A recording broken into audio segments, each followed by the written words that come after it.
the sound of Lagos. And this is Mainland 98.3 FM.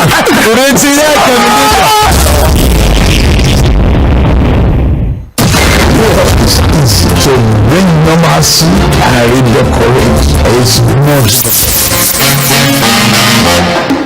The general elections in 2023 have created conversations and consequences that will live with us for years to come. From the executive to the judiciary, legislature, media, and the people, organized labor, and civil society organizations, issues that will continue to shape the future of our country needs continuous probing and interrogation. I see a greater objective for the party, and let me tell you, I've told the PDP in some locations that gentlemen, be careful. Better men have founded party that have grown into oblivion. Where's the party of 𝒂𝒏? Where's the party of 𝒂𝒏? Where's PRP of 𝒂𝒏? Political parties must be nurtured, they must be reinvented, they must be true to their own. 𝒂𝒏 and Said Fuad on Midweek Politics every Wednesday 1 to 3 p.m. on Mainland 98.3 FM for thought-provoking conversations, voices from the top, engaging interviews, in-depth analysis on all matters around politics, policies, and governance. Midweek Politics on Mainland 98.3 FM, bringing the right perspectives to everything politics.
But you and I have spent together, it seems like you play me all alone. So many times you asked me to put the whole of my trust in you. So many times you betrayed me and played me for a fool. Why don't we work together so the future will be brighter? Cause it be like you and I, we need each other all the time. All the time, another year I see.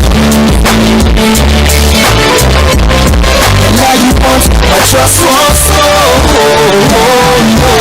Maybe I say another story out there. Maybe I say another movie out there. Depending on what side of the divide you stay, the fact that almost every single year we would have elections, whether it's the general elections or it's off-circuit elections or it's by-elections or it's runoff, there's always a reason for Nigerians, irrespective of your senatorial district, your house of reps, your state, to always come together to exercise their franchise. And we get to do this every year. Last year in February and March, we had the general election, and by 11th of November we had the off-circuit elections in 3 states: Imo State, Kogi State, and Bayelsa State. 3 governorship elections. And this year, 2024, earlier in the year we already had by-elections in some senatorial district like 𝒂𝒏, and in one of the northern states, and of course in Lagos for 𝒃 federal constituency to replace the former member, that's Right Honorable Femi Gbajabiamila, that is now the chief of staff to Mr. President. And of course State. We're also preparing for 2 other off-circle elections. First is going to be in September 2024 in Edo State. We've had exclusive coverage of all of the events leading to the primaries of all of the major political parties in the states. Talking about Edo State, that of the PDP and all of the drama that followed that eventually consumed the former deputy governor of the state, that's Comrade 𝒃𝒅𝒐 that was impeached day before yesterday, and a new deputy governor, that's His Excellency Marvelous Godwin, was also sworn in as the new deputy governor of Edo State. And we still continue to keep abreast of all of those conversations. And then there's also Ondo State, that being a state that had never been shy of getting its neck into national conversation. The immediate past governor of the state, the late past governor of the state, which was the one-time national president of the Nigerian Bar Association, 𝒂ᴏ 𝑆AN, I may so continue to rest in peace, was always at the forefront of advocating for regional political development, regional security network. We saw the way he clearly put his neck out and funded the Amotekun peace corps within Ondo State, Oyo State, Ekiti State, and we all saw all of that. But hey, the twist came up, and as life would always have it, we lost him up. And then there was the conversation around whether the deputy governor was qualified to be the acting governor. And after all of the drama, he was eventually sworn in as the governor of the state, and now he became His Excellency Lucky Aiyedatiwa. And of course the conversation comes up in November 2024.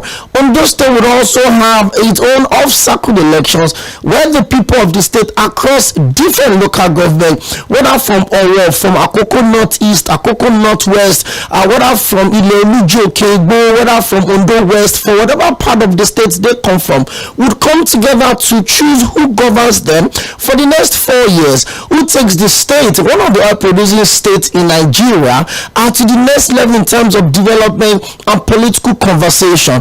And guess what? A couple of weeks back, I made a promise on the show that I would give every available player, whether interest group, political stakeholders, aspirants themselves, candidates themselves across all political parties the opportunity to come talk to the people of the state. I've had 2 campaign coordinators join me, one in the situation room and one on midweek politics. And yet again today we're going back to Ondo State, and I will be having the spokesperson of one of the leading candidates, or aspirants rather, on the platform of the All Progressive Congress for the November 2024 governorship election in the state. He's on standby on the phone. He's joining me from Accra, at the capital of Ondo State. Hey, you're live on Mainland 98.3 FM, and this is the situation. This is midweek politics. Apologies for that. Hey, we get to do the situation every Mondays to Fridays from 4 to 5:30 p.m.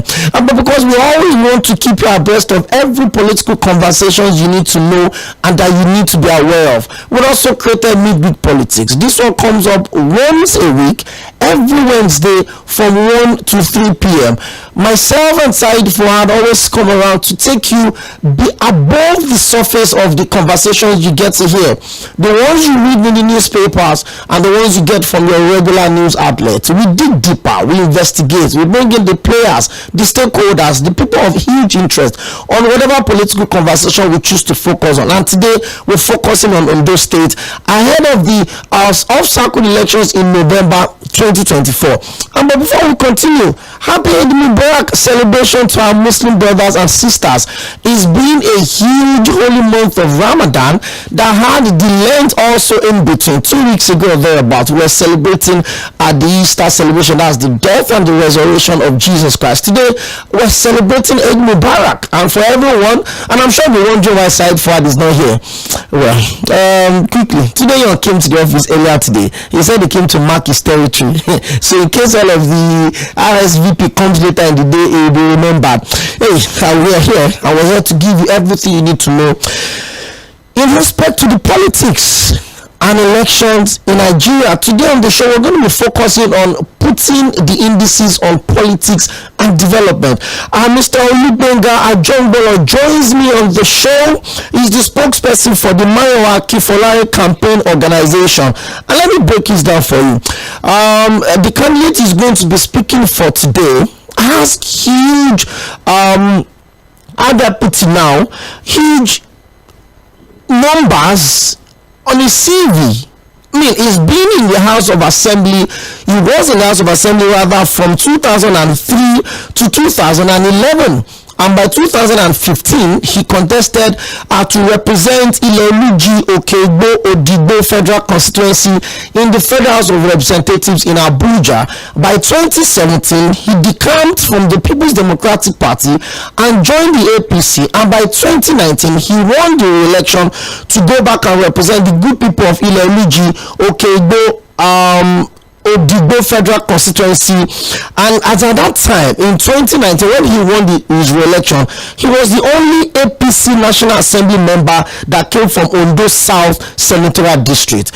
Where I'm talking about Right Honorable 𝒓𴏞 𝒊𝒏, and of course when you heard Right Honorable, you will know that he was at some point one of the principal officers at the Ondo State House of Assembly, specifically the Deputy Speaker. So he has a lot on his portfolio, and then that's why we continue to spotlight them and give them the platform to sell themselves to the people within the state and outside the state. And why I say this within the state is that the people of Ondo State are watching this program, streaming this program live on all of our social media platforms. So I'm sure you're wondering, why did we go that far? The same way we can reach out to people in Jigawa, reach out to people in Bayelsa, reach out to people in Abia State, the same way we can stop by and say hello to them in Ondo State. Mr.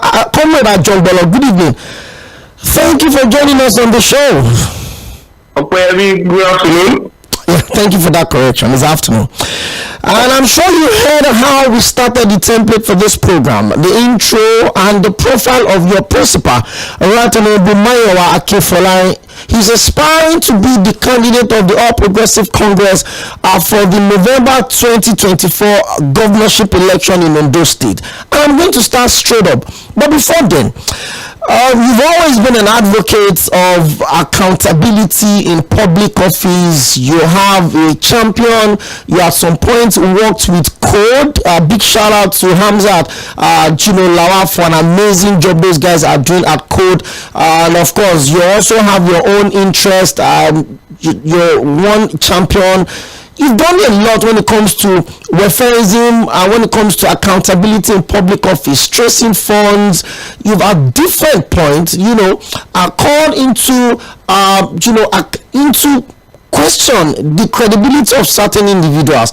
I remember during the very prolonged ASU strike, alongside the coordinator of Ondo State Youth Network, you had a press conference where you spoke to the president of the Senate to mediate between the federal government and ASU. Those are a few of the stuff that you've done.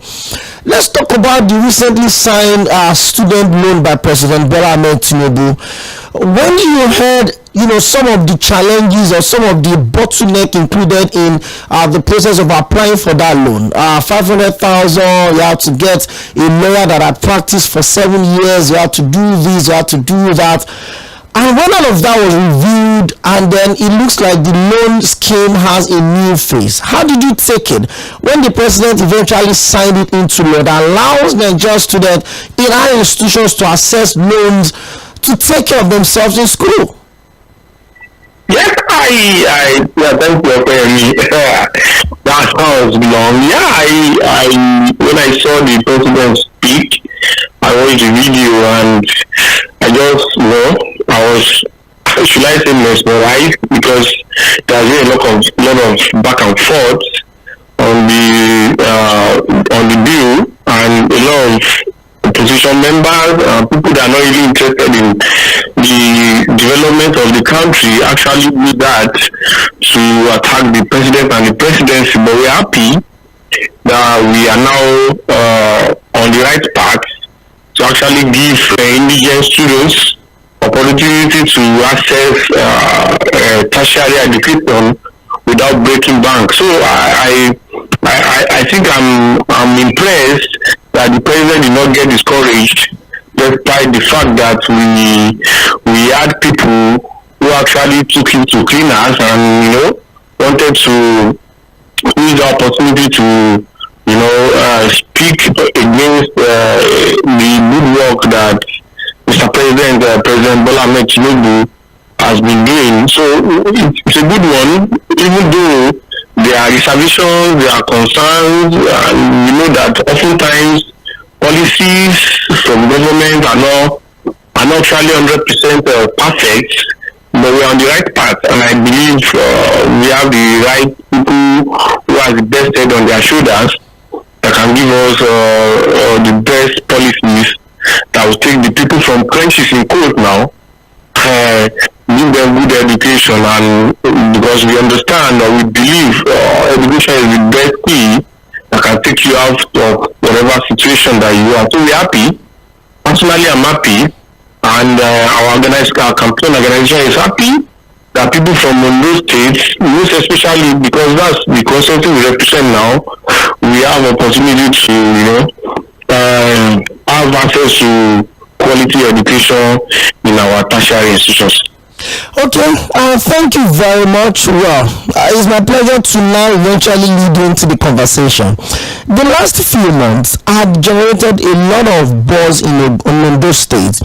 The fact that the late governor of the state was away for a long while, and the fact that the National Assembly could not muster the courage to do what the law expects of them, and then the case had to be taken to Mr. President.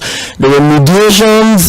His Excellency 𝒂ᴏ was sworn in acting capacity at first, and then he was eventually brought in as the sitting governor of the state, a position he would occupy, and he has thrown his heart into the ring to contest the election in November 2024.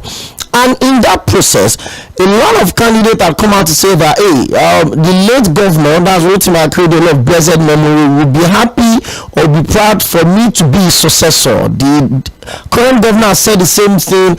One of the leading candidates, aspirant rather, on the platform of the APC had also said the same thing. All of these issues are constantly raised the conversation around politics and governance, the thin line. Now let's come back to the issue of the primaries. Within the build up to the primaries, there's also been issue. In fact, one of the aspirants, Mr. 𝒃𝒂 Adema, actually petitioned the primaries committee of the All Progressive Congress, and he wrote an allegation of certificate forgery against the sitting governor of the state. There's been talks about the legitimacy of the certificate.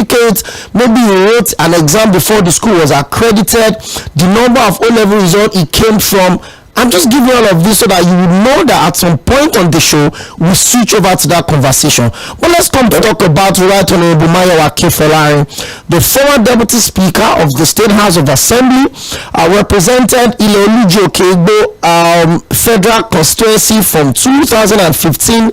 He decamped to the APC in 2017, recontested in 2019, served till 2023, became the only APC National Assembly member from Ondo South Senatorial District.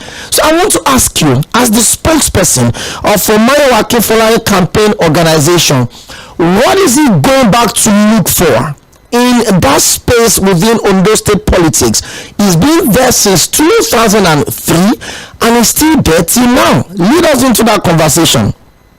Okay, thank you, 𝒂ᴏ. I think it's important that we understand the reasons a professional politician and one that is so experienced in what he does is trying to get into the Alagbaka government house to actually give back to the people as the executive governor of the state. I think it's important we understand that he's passionate about the state. He wants the best for the state, and because, of course, just like you said, he's been around for over 25 years, and if he can successfully do that as a legislator, imagine what he will do as the executive governor of the state. And let me also point it out that as a member of the House of Representatives between 2015 and 2023, he actually sponsored so many bills that were actually targeted at improving the lives of the people of the state and Nigeria in general. And I want to start to, if I have the time, to actually itemize some of these things. I know you read very recently that the Senate arm of the National Assembly actually passed into law the NYC Trust Fund Bill. Yes, and I can tell you that in 2021, this bill was proposed and sponsored by my aspirant, my principal, 𝒂𝒂𝒈𝒃 in the the House of Representatives in 2021. And what does this bill try to, work on is to just make Nigerian youths who actually go for NYC and become jobless, become employers of labor. And what do I mean, I know you serve all right, and I know that you know what side means, 𝒂𝒑. Yeah. So when we get trained and we just come out into the labor market without anything. So what the NYC Trust Fund Bill is trying to talk about is say, okay, now we've trained you, we actually empower you with funds to become entrepreneurs and become employers of labor at the end of the day. So while you are coming out of NYC, you are not coming out to start submitting your CV.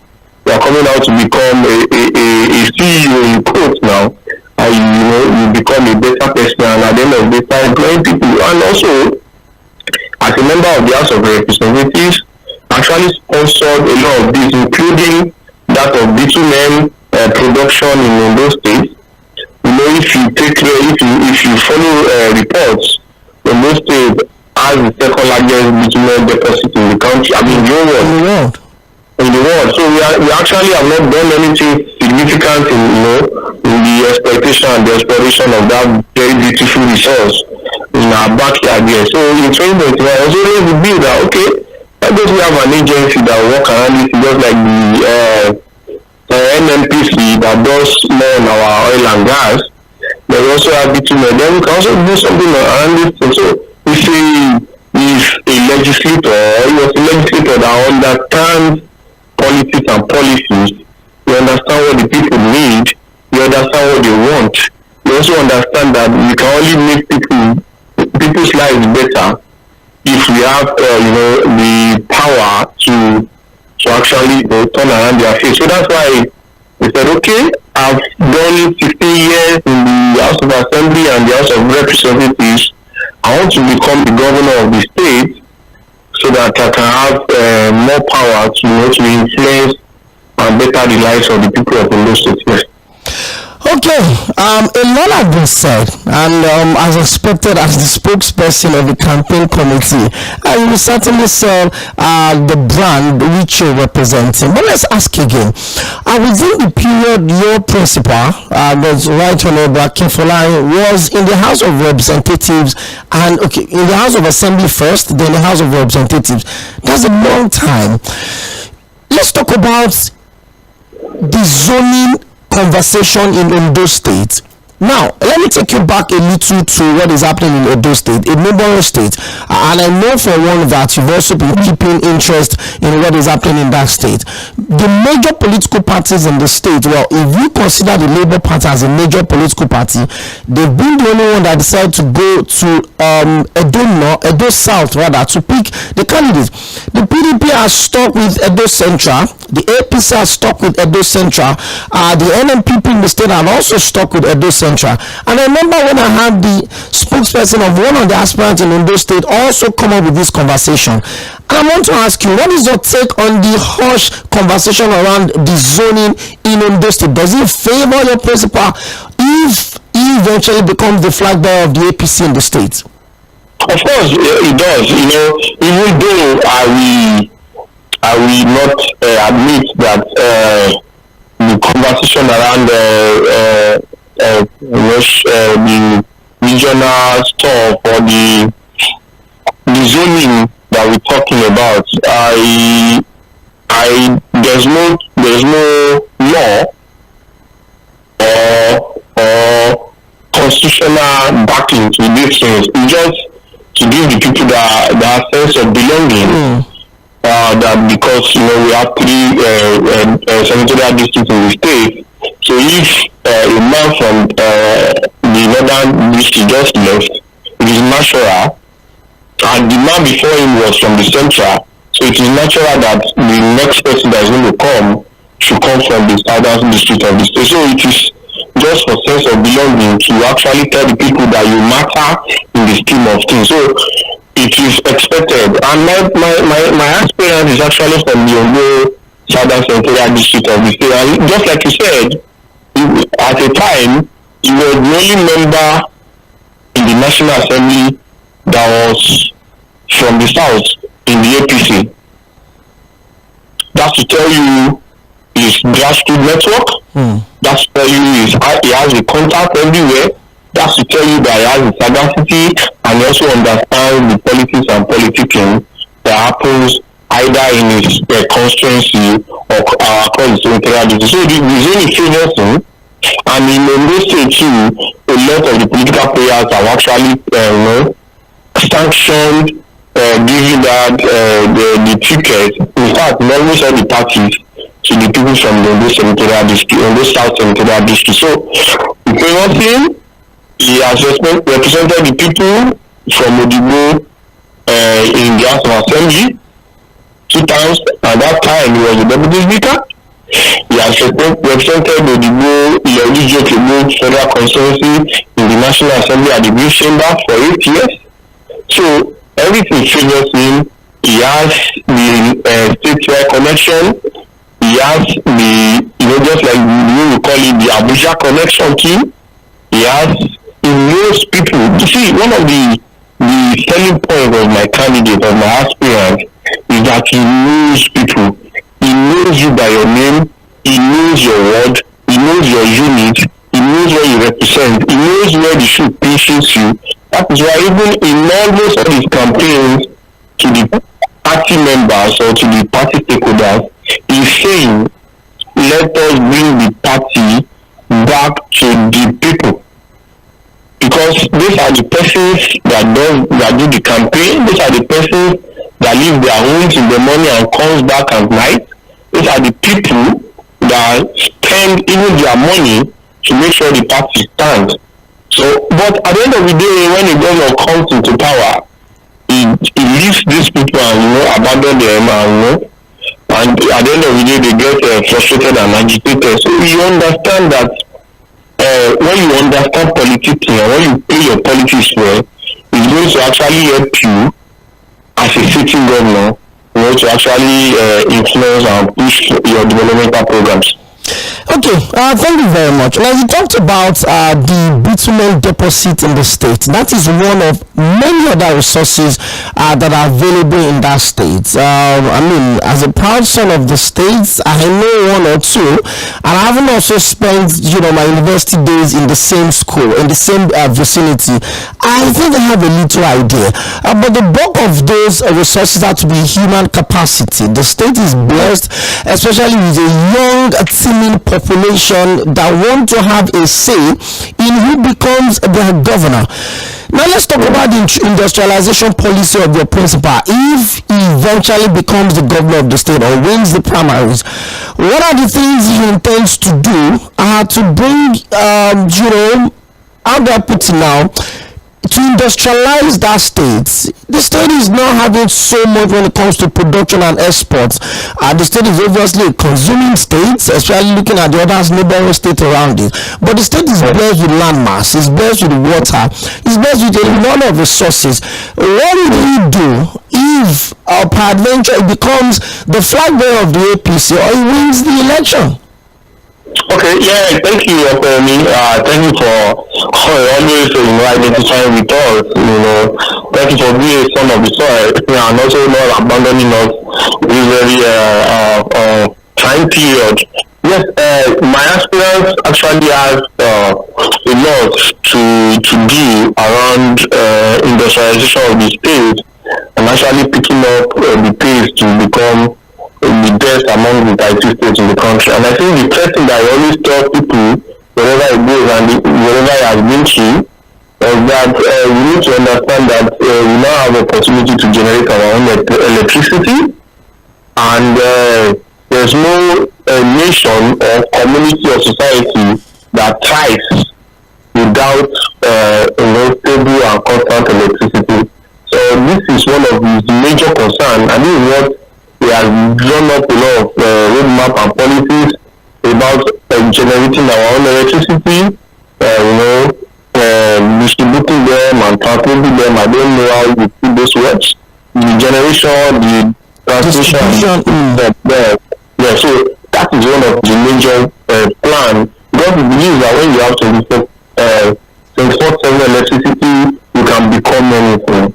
Then you also understand that we can bring them back the industries that are giving us that will actually put us on the top back those years. I remember we had 𝒓𝒏 Ceramics Limited that made use of the resources that we had in and our local government of the state.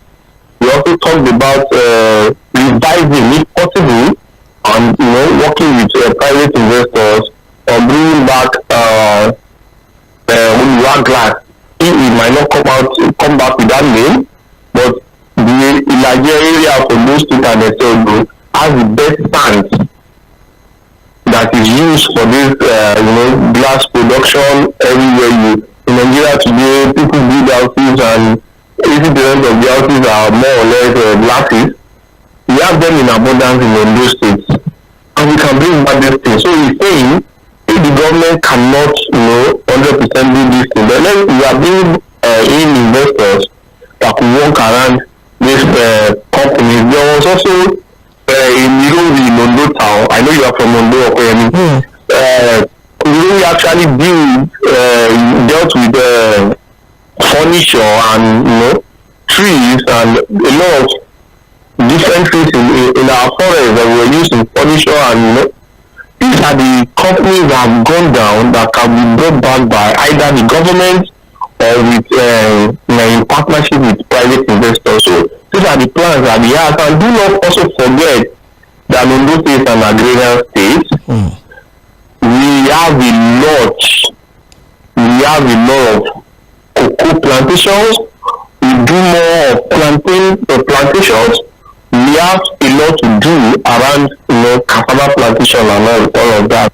You understand, yes, and also you understand that Ondo State also has a large community of fishermen who actually supply Nigerians with seafoods across the country. So you understand the importance of reviving the agricultural sector and working with investors, either local investors and international ones.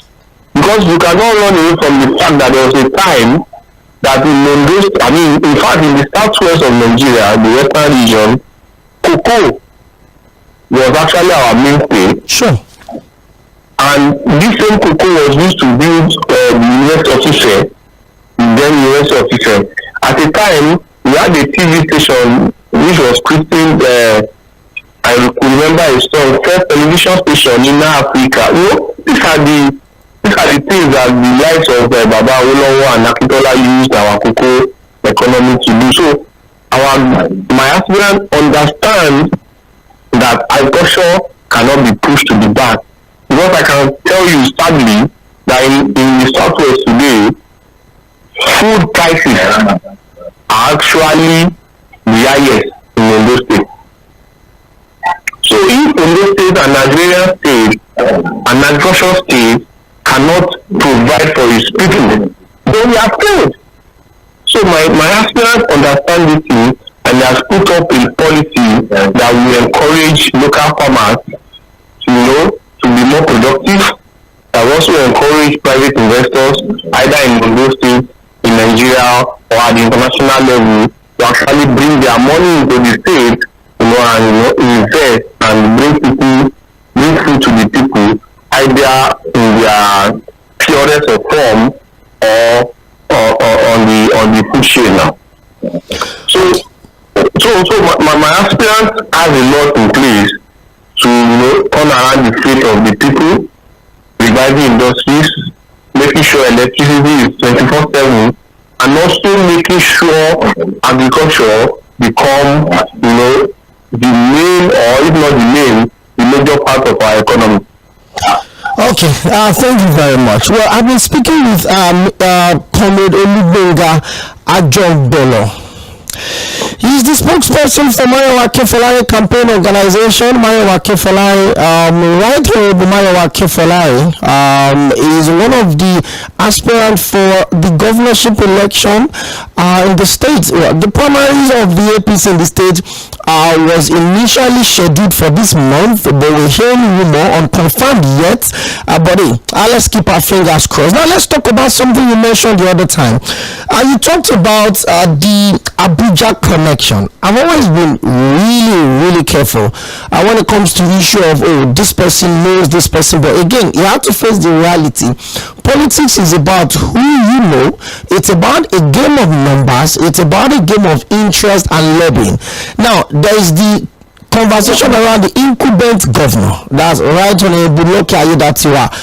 And if you say your candidate, that is not for now holding any executive post in the state. In fact, it's not even the House of Reps member anymore. Is having the Abuja connection. Is that not, a bit departure from what you would think a sitting governor would have? How well do you think the Abuja conversation would play in the primaries of these coming primaries in the state? Okay, yeah, thank you. My experience is the type, I keep repeating this, is the type that understand politicking and politics either at the local level or at the national level. It's not easy leaving a party, going to another party and also winning election in that new party. So that's to tell you about his local network. And since he went to Abuja, being a very consummate politician and one that understands networking and lobbying in quotes now, he has known and met people of influence, people that are actually interested and invested in the development of Ondo State. So, these people, we cannot know from the fact that we have a president who actually believes that Ondo State also has the resources, either human resources or material resources, that will make them become the number one in Nigeria. So he also usually be interested, and you don't also forget that the president, President Bola Ahmed Tinubu, actually shown interest in Ondo State from the onset, as far back at 2007. So it is not wrong if he's now a president and he's showing interest in the election of the, even though he has kept more money in a lot of things. But I tell you, my aspirant knows who to go to, and he has gone to them. He knows who to meet, and he has met them. He knows who to call, and he has called them. He knows who to pay obeisance to, and he has done that. He knows who to speak with, and he has done that. So I tell you, we are far ahead in Abuja. We know the people that want to, decide some of the states or some of the decisions that's going to affect the elections of Ondo State, the gubernatorial election in Ondo State. So we are happy, we are confident that a lot of all these decisions will come our way, and we are very ready. Even though we have the Abuja network, we also understand that the people in the state also are ready for us to vote for us, and we've been for the past 2 months, 3 weeks, 4 weeks, we've been in all the 18 local government of the state, talking to party members, talking to party stakeholders, in fact, bringing in people that agree, people that are not ready to work with the APC, bringing them back into the fold and telling them that, okay, this is a new era, we can do better because we have an aspirant that understands politicking, that understands grassroots development, that understand that you can actually do well in politics and also do well in development. So we are confident we will win. We are confident that we have Abuja. We are confident that we have Ondo State. and we are confident by April 20th we will close to victory.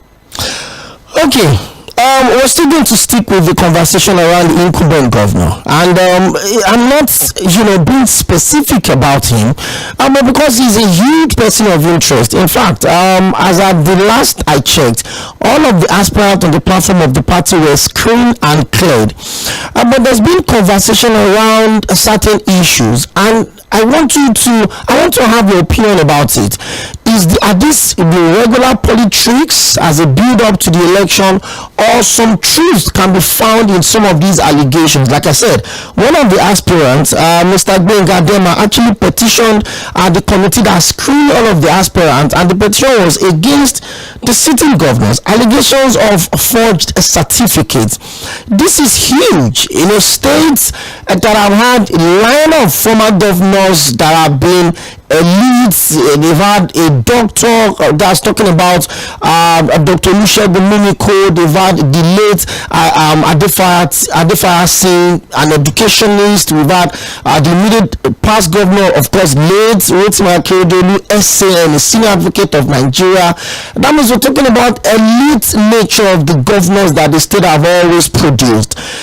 Do you want to say anything about the conversation around the certificate of the sitting governor at the moment?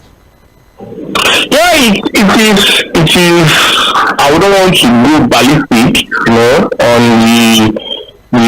our governor, the executive governor of the state, His Excellency Honorable 𝒃𝒂𝒈𝒃𝒂𝒈𝒃.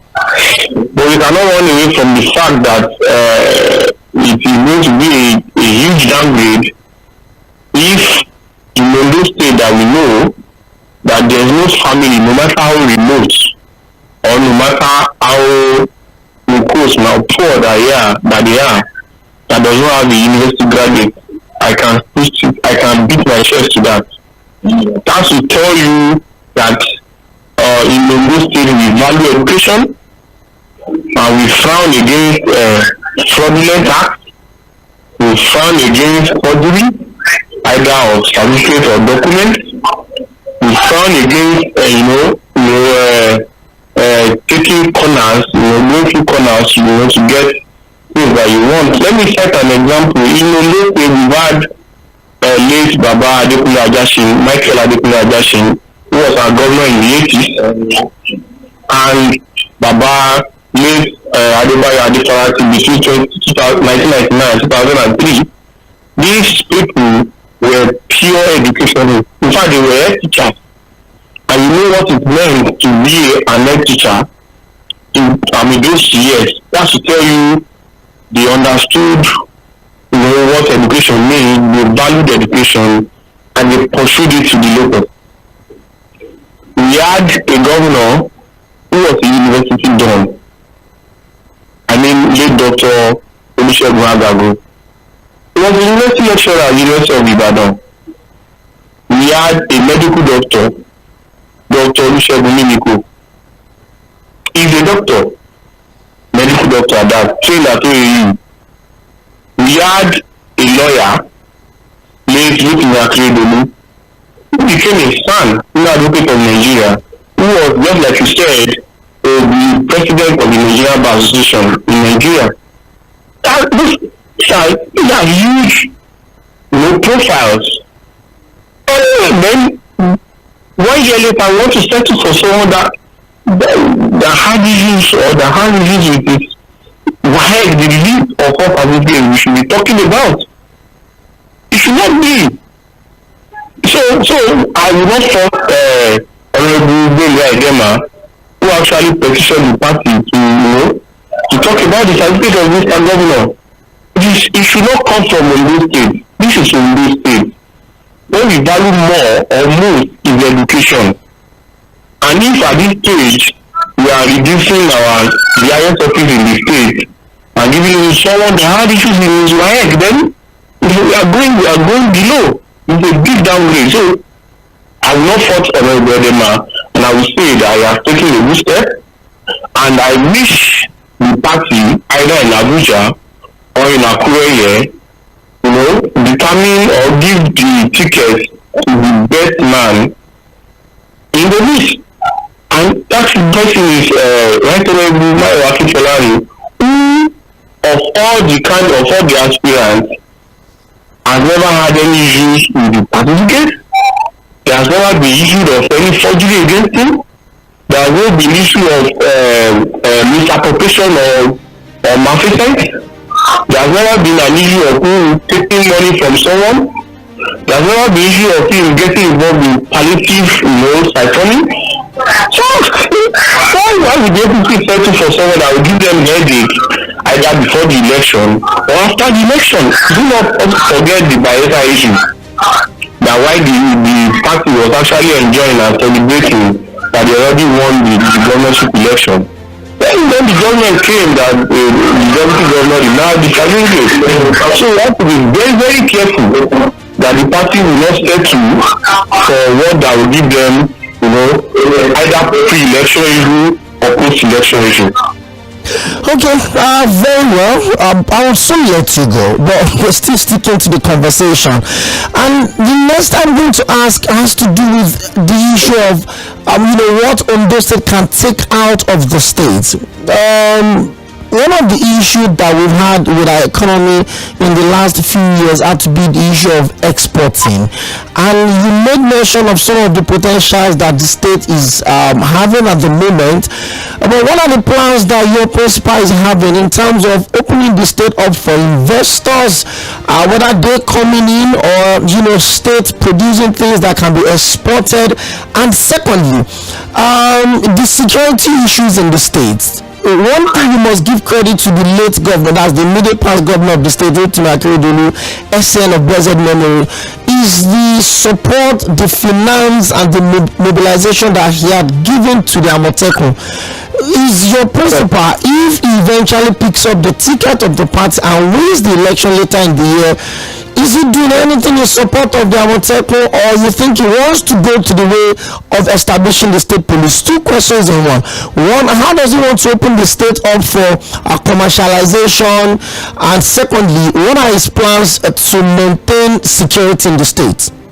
Okay, let me start from the second question.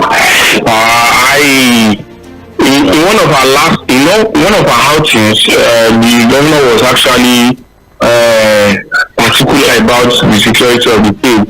And what he said, and I'm quoting him, you can quote it anywhere, that he will give maximum support to the Amotekun Corps. Maximum support to the Amotekun Corps because it is novel, it is helping us, it is curbing a lot of security issues in the state. And I can tell you, the records are there. They are doing a lot of work in the state. Crime rate has reduced. They are getting criminals from the hideouts. They are handing them over to the best authority that will either take them to court or do the right things. So he has always supported Amotekun, and he said categorically that will give the right support to the Amotekun Corps. Now, secondly, to opening up the state, just like I said, a man that proposed a bill on bitumen exploration, a man that proposed a bill on cocoa production in the state, is actually, you should know, as far back as 2021 and 2020, you should know that man already has a lot of plans to bring in investors to open up the state. And just like I said, one of the first things that you can do is to do ease of business. And ease of business is not just by mouth. You have to put a lot of things in place. You understand infrastructural development. You know that these investors want to see or drive on good roads. You know that security is very important. You also know that they need 24/7 electricity. He knows that if or when he gets to power, these things can be done when you have, the purpose, political purpose, and the will to push these things across. It's not about, giving these promises. It's about pushing them to the later. And I'm very confident that my aspirant has all this in place to open up in those states to other local and international investors. Okay, last but not the least, I want to give you the opportunity to of course, send your celebration message to the supporters of your candidate, of your principal. Now, let me say your candidates. I mean, it's a celebration. And one other thing I've always thought about is the amount of public holidays that we have in this country. It's crazy sometimes, especially when you look at the billions of dollars that we get to, lose economically when we shut down an economy that is so fragile and trying to put his legs together. Tuesday, Wednesday, Thursday, we're chilling, but it's okay. I was celebrating Eid Mubarak. You want to send some greetings to your supporters, the ones that are pushing, or perhaps your campaign committee across the states? Yeah, thank you for this opportunity. My principal is one that is open to all. He embraces everybody. He understands diversity. He knows that inclusion is important.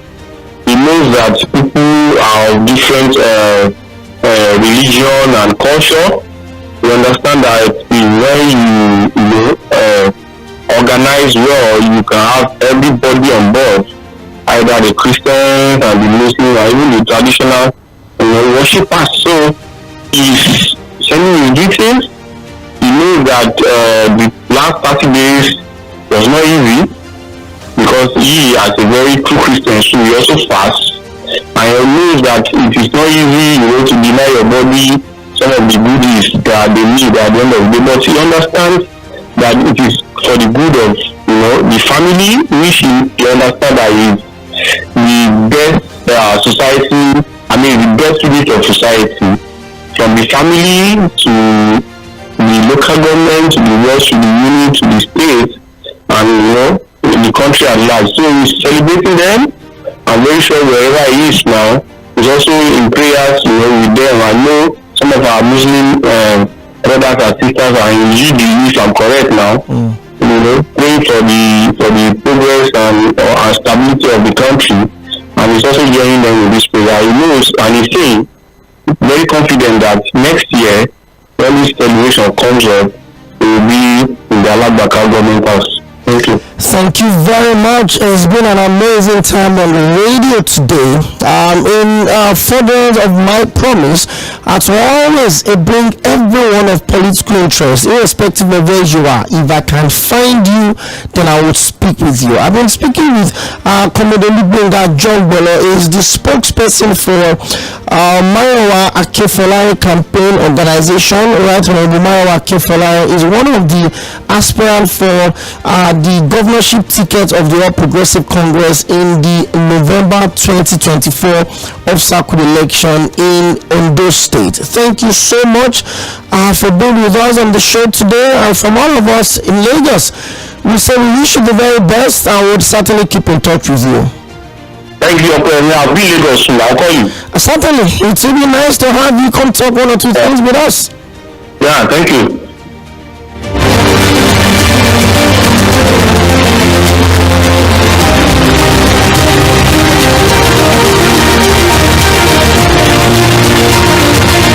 Okay, we're almost done with the first half of the show, and I'm wondering, what are you doing at the moment? Please, use this opportunity to reach out to everyone that you know that would appreciate a little of your token. It's a period, even though they say, this is not the big salah, this is not the one we kill around. Don't worry, anyone you do, we are here. Well, that was a session with the spokesperson for 𝒂𝒏 𝒂𝒏 campaign organization. 𝒂𝒏 𝒂𝒏, he is aspiring to be the gubernatorial candidate of the All Progressive Congress in Ondo State 2024 November off-circuit elections. Well, the primaries is on the 24th of April. That's a couple of weeks away from here.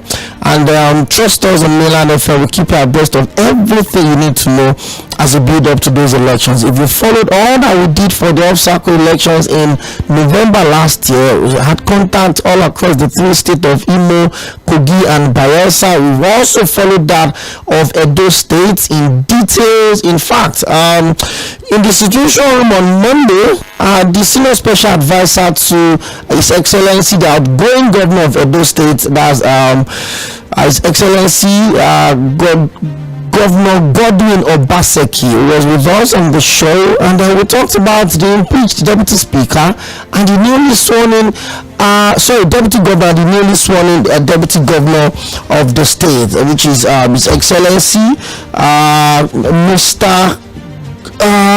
Marvelous Omobayo Godwin. Well, interesting conversation we've had. We keep our fingers crossed, and I can assure you that as many as these aspirants that are available for us, we'll have them on our show. It's Midweek Politics on Mainland 98.3 FM. It's this Eid Mubarak Day celebration. So as we're going around, I'm sure a lot of people are back from the playing ground, sharing a little love, spreading the love around, reaching out to people, their loved ones. Please stay safe. And to every politician that would give out things or distribute things today, please, we don't want reported cases of stampede anywhere.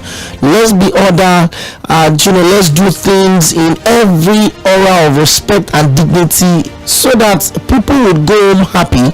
Not the ones that have come to look for what to eat will go home sad. We don't want to have that case. It's a day to be happy, to celebrate the end of another successful fasting for our Muslim brothers and sisters. Well, and also big shout out to everyone on the team Mainland FM that observed at the fast. I know that they're doing team as well. Big shout out to everyone, and of course the big fish side for the head of the station here. We also join in this celebration. We'll take a very quick break just to get some breather. When we come back, we go to the other side of the program. Remember, this program runs from 1 to 3 p.m. every Wednesday, and it's live on Mainland 98.3 FM. We call it Midweek Politics, where we come talk about politics in the purest form and the deepest we can actually take it. Well, I thank you once again, Mr. Olubenga Ajongbolo, the spokesperson for Mayowa Akinfolayo campaign organization, join me via phone from Accra at the capital of Ondo State. I'll be back after this very short break. You're live from Mainland 98.3 FM, and this is Midweek Politics.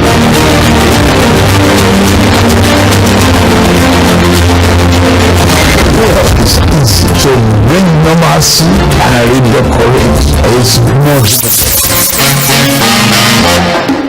The general elections in 2023 have created conversations and consequences that will live with us for years to come. From the executive to the judiciary, legislature, media, and the people, organized labor, and civil society organizations, issues that will continue to shape the future of our country needs continuous probing and interrogation. I see a greater objective for the party, and let me tell you, I've told the PDP in some locations that gentlemen, be careful. Better men have founded party that have grown into oblivion. Where's the party of 𝒂𝒏? Where's the party of 𝑴𝒓? Where's BRP of 𝒂𝒏? Political parties must be nurtured, they must be reinvented, they must be true to their own. 𝒂ᴏ and Said Fuad on Midweek Politics every Wednesday, 1 to 3 p.m. on Mainland 98.3 FM for thought-provoking conversations, voices from the top, engaging interviews, in-depth analysis on all matters around politics, policies, and governance. Midweek Politics on Mainland 98.3 FM, bringing the right perspectives to everything politics.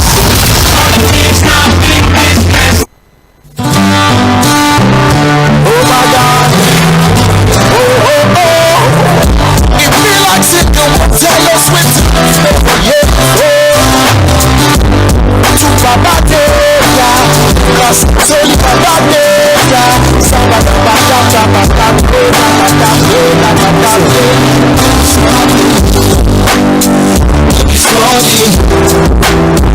Don't be sorry. be small thing. I said no be small thing. No be small thing. No be small thing.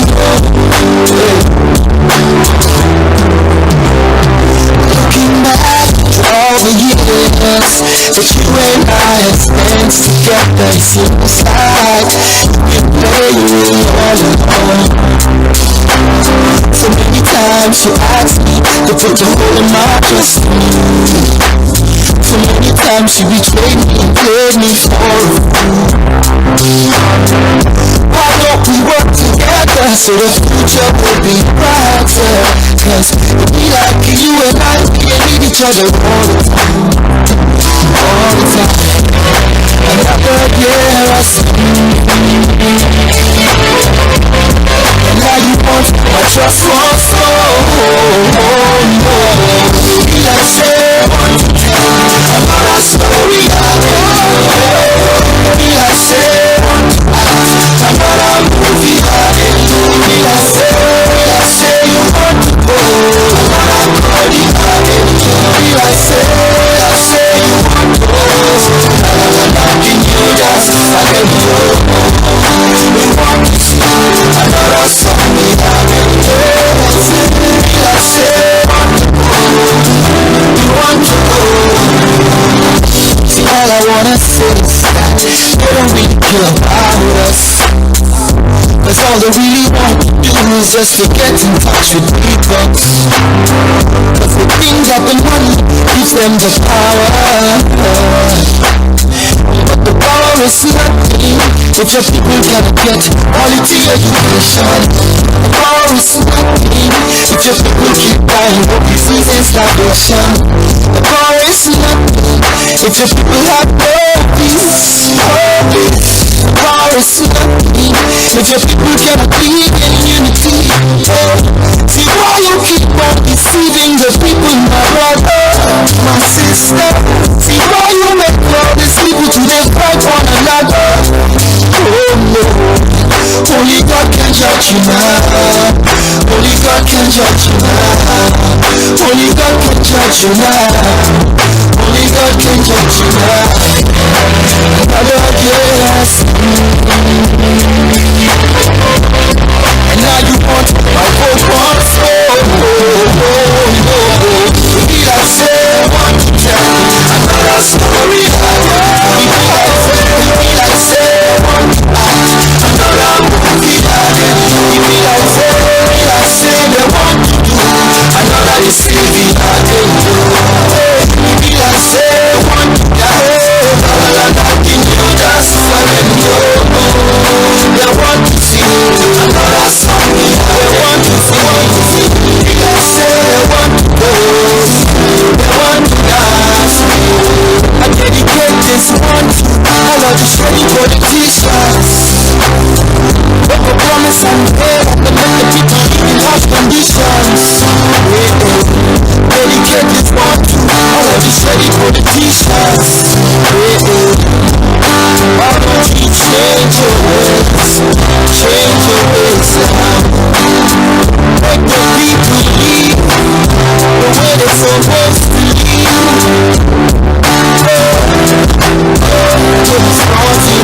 As you see me so I don't send you all of the shady politicians. As you see me so I don't send you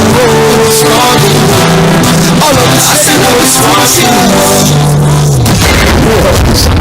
To bring normalcy and redecorate is most.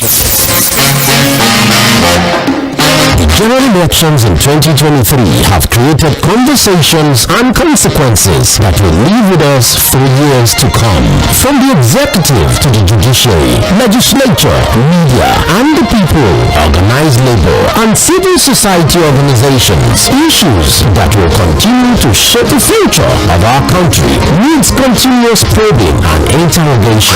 I see a greater objective for the party, and let me tell you, I've told the PDP in some locations that they gentlemen, be careful. Better men have founded parties that have gone into oblivion. Where's the party of 𝒂괜? Where's the party of 𝒂𝒑? Where's BRP of 𝒉𝒂? Political parties must be nurtured, they must be reinvented, they must be true to their own. 𝒂괜 and Said Fuad on Midweek Politics every Wednesday 1 to 3 p.m. on Mainland 98.3 FM for thought-provoking conversations, voices from the top, engaging interviews, in-depth analysis on all matters around politics, policies and governance. Midweek Politics on Mainland 98.3 FM, bringing the right perspectives to everything politics.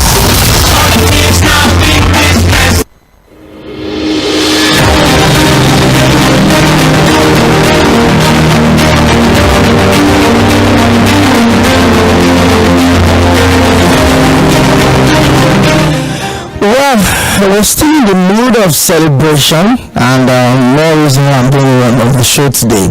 A big shout out to everyone celebrating, and we kindly request that whatever little you have, please try and reach out to everyone out there today. Being in the mood of Salah celebration. Well, that was an amazing conversation, by the way, and I would read all of your messages on social media. I promise I was going to read all of them. I had a conversation in the first half of the show with the spokesperson for 𝒂𝒑 campaign organization. We're building up to the off-cycle elections in Edo State. Well, on the issue of Edo State, we'll come back to that real quick. We're done with the primaries of Edo State. We're focusing on the primaries of Edo State that will happen this month of April, all things being equal, but the election in Edo State is in November 2024. Of course, that's later this year, but that of Edo State is in September. And talking about Edo State, well, the impeached Deputy Governor, Philip Shuaibu, has written to the Chief Justice of Nigeria, Justice Olukáyọ̀dé Arẹ́wọlá, to obtain a complaint form to file a formal petition against the Chief Judge of Edo State, Justice Daniel Okunbowa.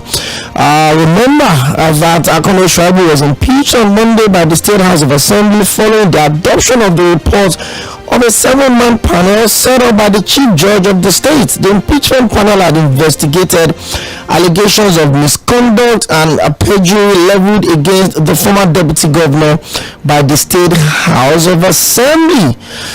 Well, the purpose of this letter, therefore, is to formally request for a complaint form prescribed under the Judicial Discipline Regulations of 2017 to enable our client to file for complaint against the subject judge.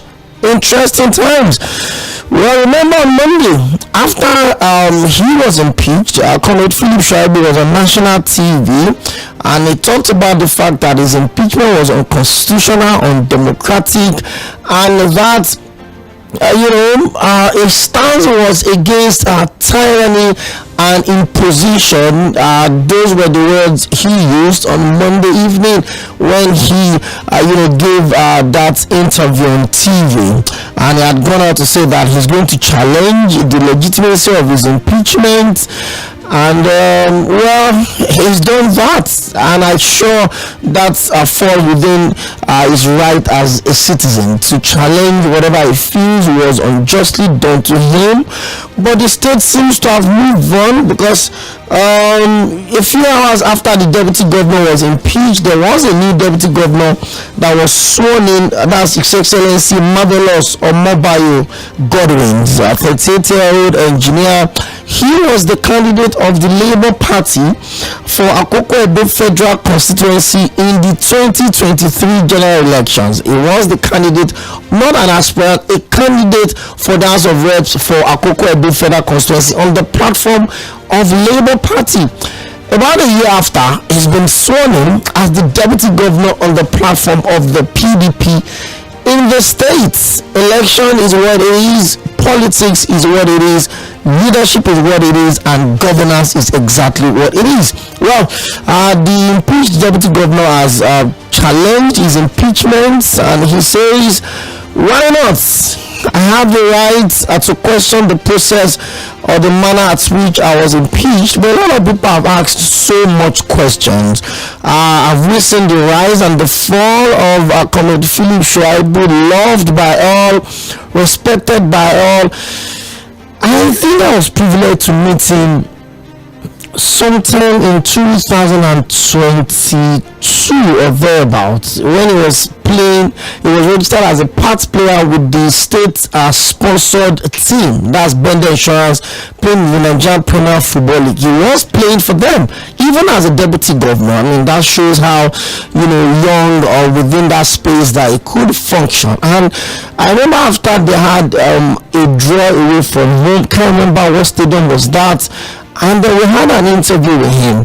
Well, a lot of people also said that he was the face of the administration, and that was how much liberty his principal or former principal gave him. That's the outgoing governor of the state now, talking about Godwin, His Excellency Godwin Obaseki. But things fell apart, and the center could not hold. Let me use the word of the legendary Chinua Achebe. In between that period, there were public issues within both amongst between both of them. That's the governor and the former deputy governor. There was a function that had all of the PDP bigwigs, not just in the state, in the southwest. And then the governor was seated, the deputy governor, greeted everyone around at the table, and then stretched out his hand to his principal, the governor, and the governor refused to take his handshake. And even before then, the former deputy governor's office was moved from the government house to a different location.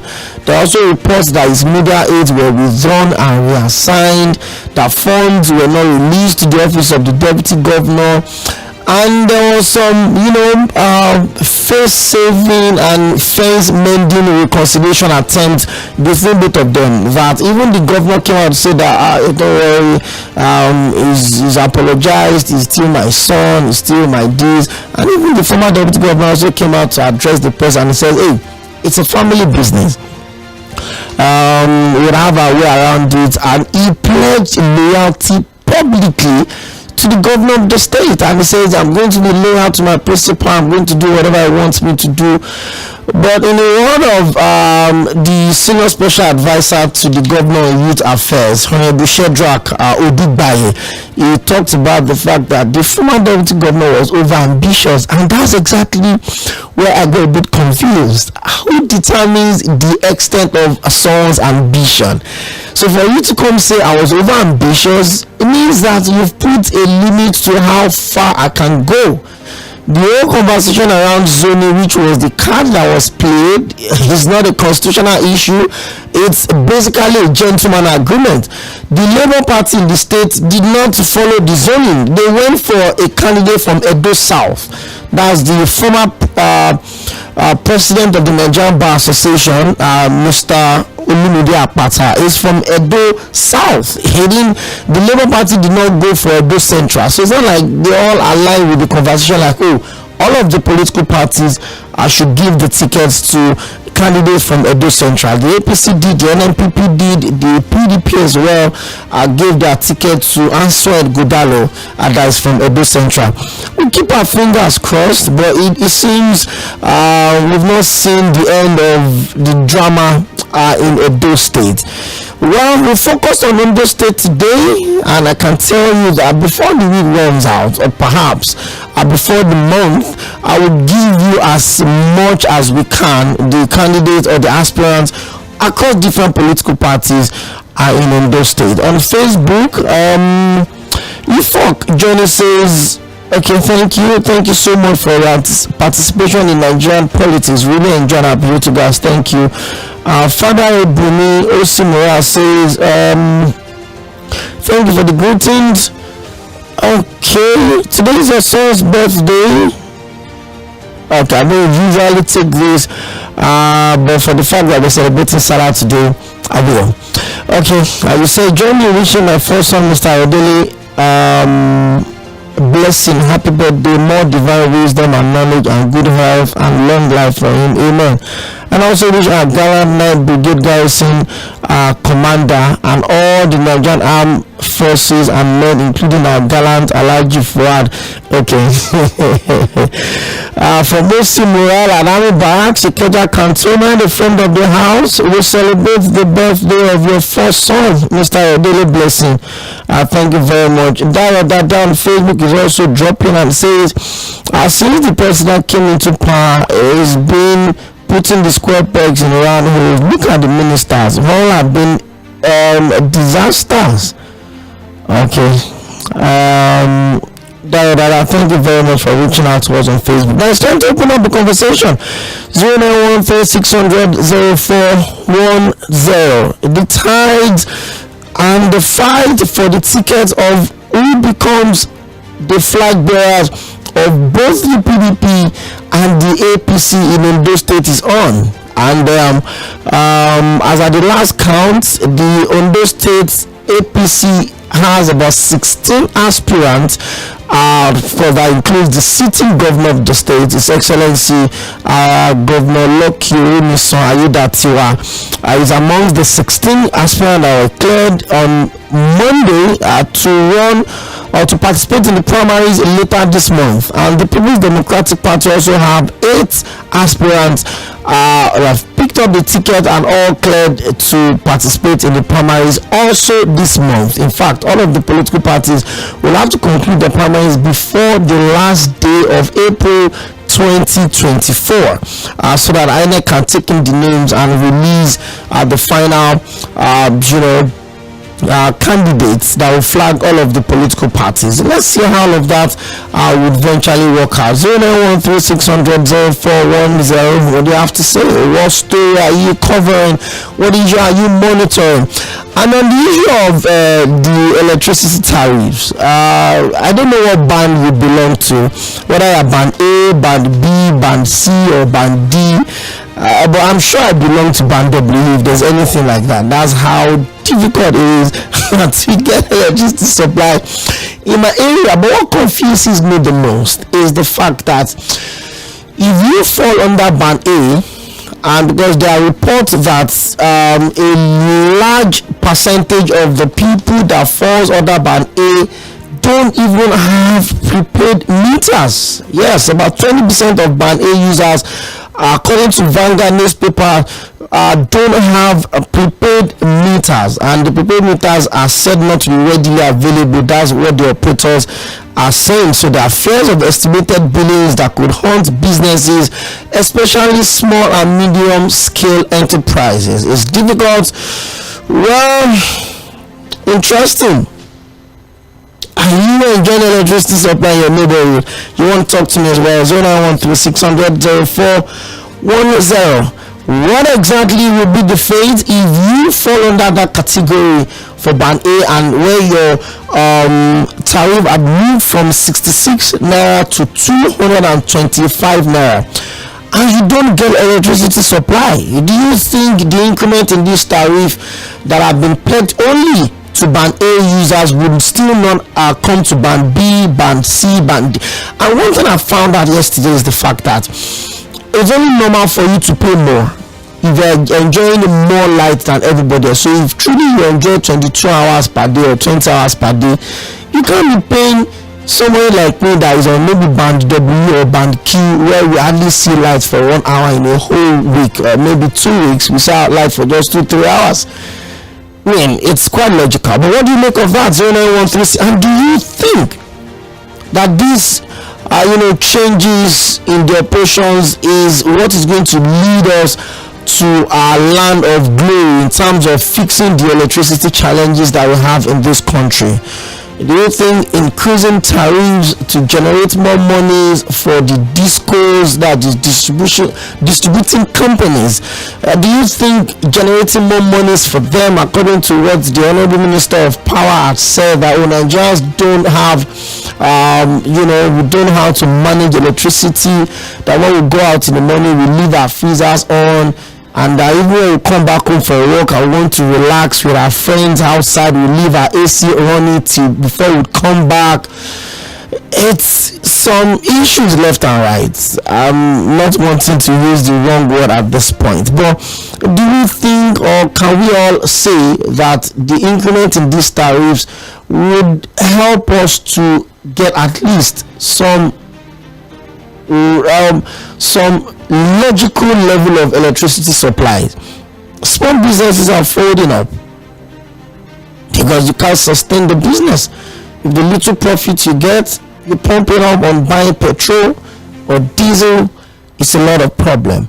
I remember last week Thursday, when Mr. 𝒂괇 𝑑𝏏ʟɪᴛ, the chief political editor of Ghana newspaper, was closing up the interview we had, and he talked about the fact that if the government can genuinely and sincerely and deliberately fix electricity and security in this country, then we solve about 60% of the problems that we have. And I want to totally agree with that. Fix electricity. Let the people have power supply. Let the small businesses grow. Let the ones that stimulate the fragile economy that we have, let them stop bothering about buying petrol or servicing generator and all of that. Once there's constant electricity supply, whatever monies that they are saving from the 610 naira or 590 or 630, depending on what part of the country you stay, that are using to buy petrol, they would, invest that money into their business. They can expand and also employ more people. Because if you understand the basic of a fragile economy like this country, it is small scale businesses, the employers of 10s, 20s, 5s, that would help to stimulate growth in this country. If the government did not have the capacity to expand or employ more people, the small scale businesses will. If the barber decides to open another shop, it brings in 2-3 more people. If the hairstylist decides to open another shop, she brings 3, 4, 5 more people.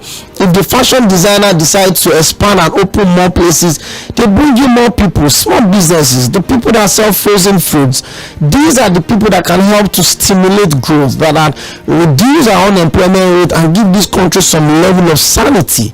So if we cannot fix electricity, then we're not being intentional about fixing this country. The same thing with security. If the service chiefs will not function, if the Minister of State for Defense, of the Minister of Defense, of the National Security Advisors cannot provide a logical solution to all of these challenges that we have security-wise, then why do we have them in office? That's the fact. If the Inspector General of Police cannot do anything to keep the people safe, and the people cannot travel, farmers cannot go to their farms. Just on Monday, more than 10 farmers were reportedly killed in Benue State. I mean, just when we're trying to feel like, there's been some sanity in the area of kidnappings as against the rush that we had about 2 months and last month, from Sokoto to Kaduna to Katsina to Benue, people were just being picked at random and millions of naira were exchanging hands unchecked. I mean, the principal responsibility of every government at every level is the security of lives and properties of the people within their sovereign. I mean, as a president, everyone in the country, whether they vote for you or not, whether they belong to your political party or not, whether they belong to your tribe or your religion or not, you are condemned by the constitution to protect every one of them. So every single Nigerian that gets kidnapped anywhere in this country is a dent on the personality of Mr. President, is a dent on the seat of Mr. President, because it is his responsibility to protect every single one of us. And that's the fact. Security of lives and properties is the priority of the government. We can build the finest of schools, we can build the biggest of public utilities, public facilities, good fine infrastructure, road network, good everything. But if the people don't feel safe, all of those are just wasted efforts. Because I need to feel safe to come out from my house in the first place. I mean, for someone like you that really love to travel, I've had so much pleasure by privilege moving around virtually all of the states of this country by road. But these days it becomes difficult. Friends want to have something and be like, I can't travel down to where you are, it's not safe. And it shouldn't be like that. Well, I hope that the government will do enough to keep us safe in this country. It's open. Let's talk. 09136000410. Okay. I expected that. That said I should feel reading this message. It's difficult, especially when they're part of a message that cannot be read out on the radio.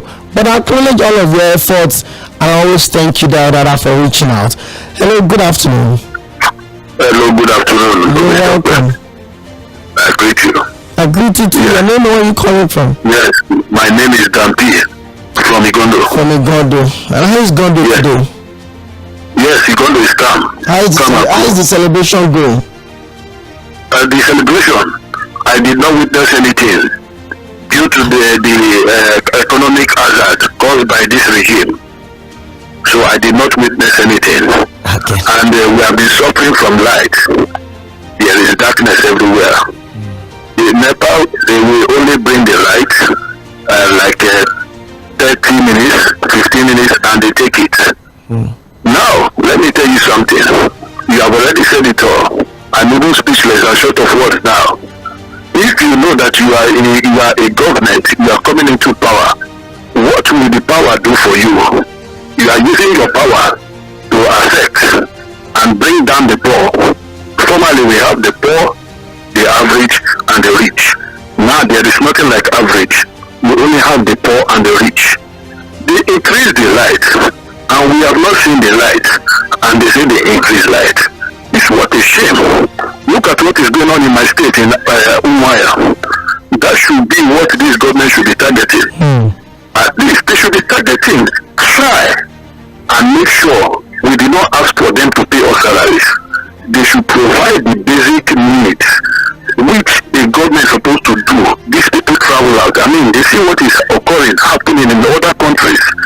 At least if it is the road, you repair the road, you help the health sector and provide light. You have to subsidize something as a government. What are you subsidizing? That means if you don't subsidize anything, you are not doing anything. You are not doing anything. Then why are you borrowing the money from the international fund for? You are not bigger, just borrowing, and you are not using the money to subsidize or do anything, nothing. We are in darkness, and the increment of this light, and we are paying for what we are not seeing. It is very, very bad. What a shame. I think Nigerians should be educated to know that Nigeria is supplying Cotonou, Togo, Ghana light. How come did they do it? You will cook and you are hungry. You will not feed yourself. You will carry your food and go and give other people. What a shame. This regime really need to do something. They really need to do something. Their own is just to ban, take job out of people. Nepotic, dogmatic government. I think this regime really need to do something. They have banned so many SME businesses. If you go to Europe, if you are an entrepreneur, the government will test you. They will give you good interest. Because you're an employer of labor. I'm telling you, if you go to Europe, go to some of these countries, you understand? I've been to Germany, I speak German, I speak Dutch. Let me tell you something. If you have a small shop that you are employing at least 3 to 2 people, the government will give you loan, very low interest, like 1%. You are not even paying anything in return, because these SMEs are the people driving the economy of every country. I'm telling you. But when you are crippling them, you are making these companies shutting down with no job. Look at many companies are folded. How many jobs will the government produce? How many will the government bring to people? When you are taking off, you are increasing taxation, increasing darkness in the country. Millions of people are getting unemployed. People are crying. This government really need to sit up. It is a very big shame for them not to conquer the production of electricity in Nigeria. It is a very big shame. What are you doing as a government? You remove subsidy. Nothing you are doing. It is a very big shame and embarrassment to this regime. Thank you. Thank you very much, Dan P. from Igondo. for speaking your mind, and is very well appreciated. 09136000410. Well, over 8 million, almost 10 million Nigerians went to the poll last year to vote for President Bola Ahmed Tinubu, and it's simply because they trust his judgment. They know that he can fix it, or they believe he can fix it, based on their political convictions. And next month is going to be a year that the administration of President Bola Ahmed Tinubu has been in office, and we'll have 100-day celebration, but this time around we'll have 365 days. We take stock. We look at where we were when he got into office, where we are right now, and we could make projections for what the next 3 years would be like. Of course, remember the next presidential election in this country is in 2027. 09136000410. Hello, good afternoon. Hello, brother. Good afternoon. You're welcome to Midweek Politics. Yes, how you found it? Good. And you? No, I missed you like a fortnight ago. You were not in the studio. I thought you traveled. Yeah, I was go to our team so that you can be one of the deputy governors. What state are you from? I'm from the Shuana. Okay. I didn't even go to any state. I went to a part of the country I've always wanted to go to. Yes. Okay, welcome. I went to Onitsha. Okay, welcome back. Yes, go straight to the point. Mr. Ope. Hello. How did you? Do you know that when I came to a match, I'm number one citizen in this country. He came with a mother. He said we should be having respect for our national flag. We should be thanking it before this and that. Because with a lot of things like that. You know, our national flag reads us say, I pledge to Nigeria, my country, to be faithful, loyal, and honest. What is the loyalty now? What is the honesty that the preach about? Even he himself to was that Nigeria should be committed to build the country. He said that number one, is not committed down to government. All the governors think they are all lazy. Misplaced priority what is affecting us in this country. How can we be celebrating an individual in monoproductive in every affair of the country? Only that of life, only that produce sugar. How can we buy the sugar? Very cold. Okay, now, the refinery is reducing price. With the hello. How was you? You see that the monoproductive in the country that we have a governance who have a government. We don't have system. So misplaced priority, that's why we are facing an individual in the country. Nobody can come with any price today. If you like a contract that want to work for monkey, will carry banana front. They can come with any price, and tomorrow we can increase price because we are celebrating the democracy in the country. The governor, the president who calls himself president, look at all the whole thing. Do you know that I used to cry whenever I visit all those universities? We see Bush. Bush is the whole affair. We have students that study agriculture. Count all the minister for agriculture from federal level and call the board meeting for all the state minister for agriculture. Empower the students in the affair of agriculture so that we can be productive. Look at all the our district, our commonwealth in every state. None of the governor, look at our own state also. We have a lot of timbers and caliber here. Go to every other state, we have it. Ekiti state, I went to Ekiti for crying when I see all the routine the farm. In fact, if we are all just can put everything in place, Nigeria is very blessed. All other Asia, whatsoever, we'll be getting Nigeria. So we need to set our priorities right.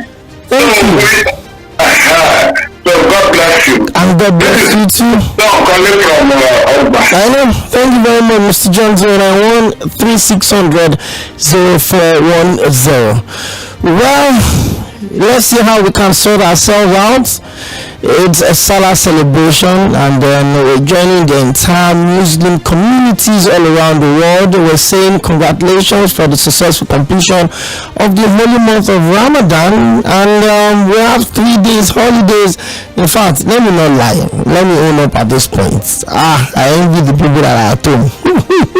Tuesday, Wednesday, Thursday, just when we came out of another 5 days weekend. Yes, Friday, Saturday, Sunday, Monday, Tuesday to celebrate Easter. Now we have Tuesday, Wednesday, Thursday to celebrate Salah, and then by the time we get into May, we still do 1st of May, we do 27th, and we just keep all of these holidays. And well, today your fees is because I work in Oji, that's why I'm complaining. No, I know how much billions we lose as an economy each time we shut down all of these economies. I'm not saying people should not have their public holidays.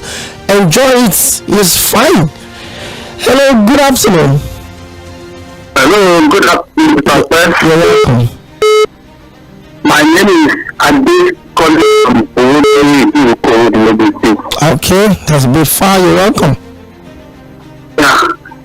Please, Pastor, I don't know what this government has for us, because let me use my own self as a criteria.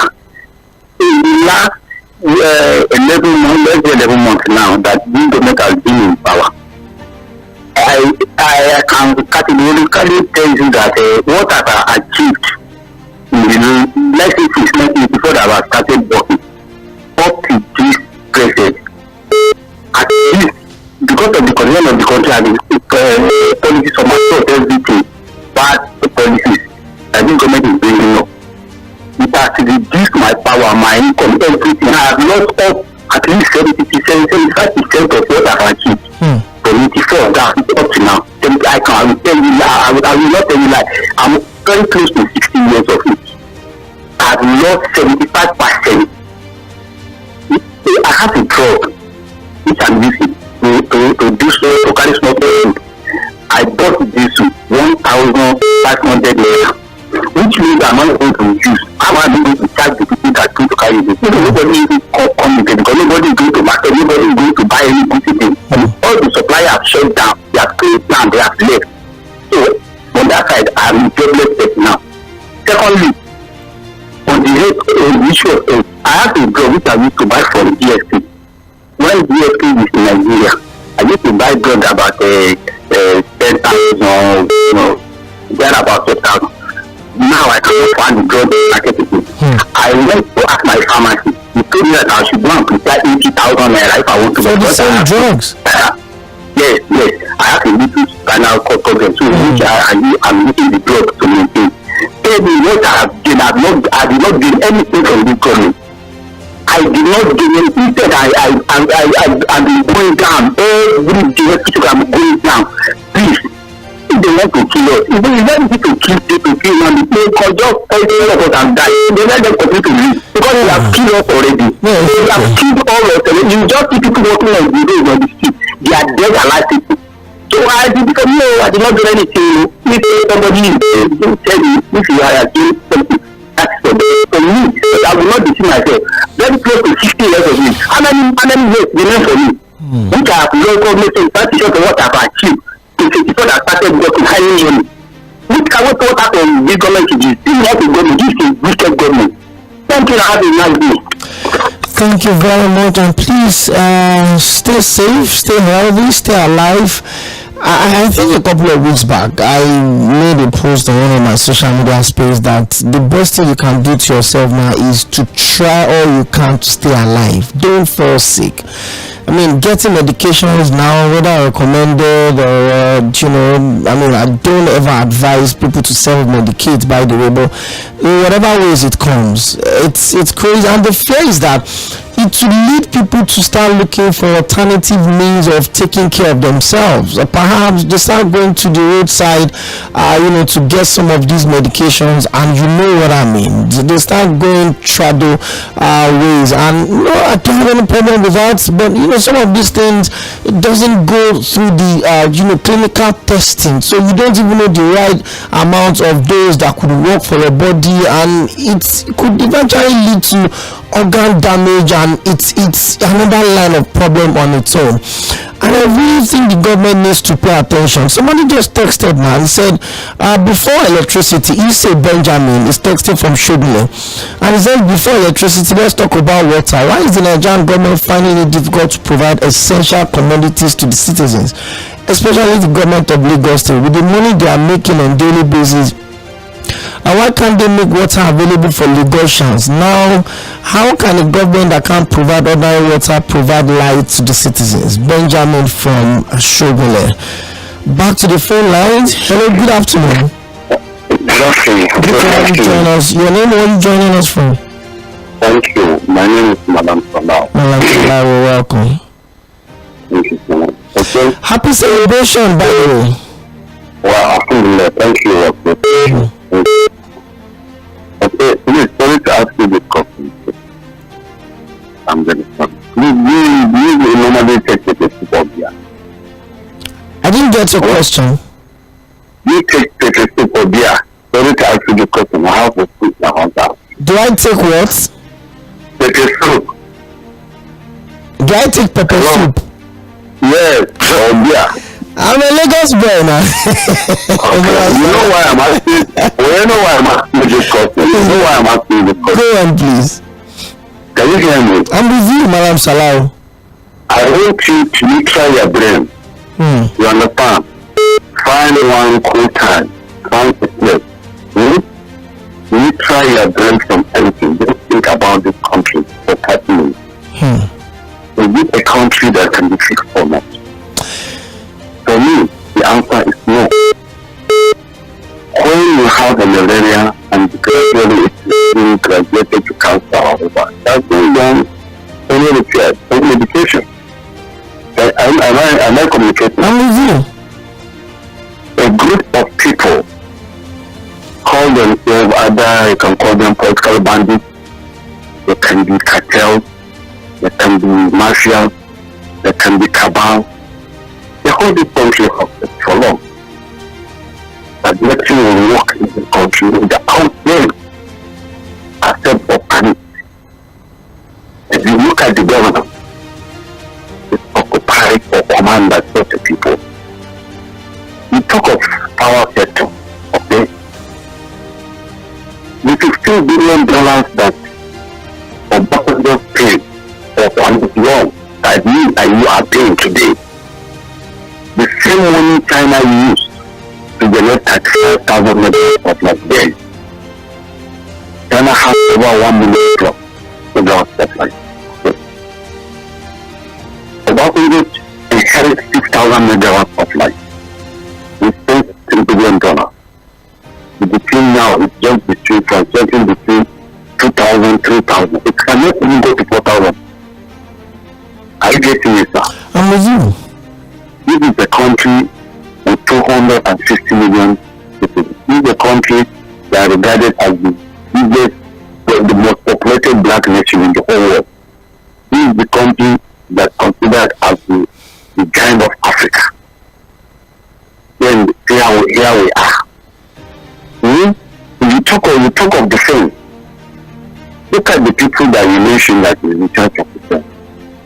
Minister of Defense for State, and Senior Minister, Badaro and Matawali. I can talk of Badaro that maybe his state is peaceful. Okay, Zimbabwe has no all that kind of thing. There's a fire. I talk of Zamfara. Look at Matawali for 4 years. What is the achievement? You know, what do you know about defense? So when you see some certain class of people in charge of you have never considered of something.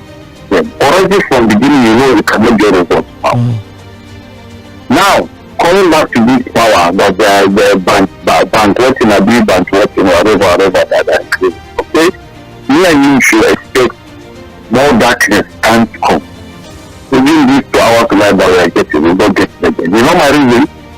These people that this man wants to collect this thing are fighting this political bandit that you want to collect this thing from them or from this thing out of them.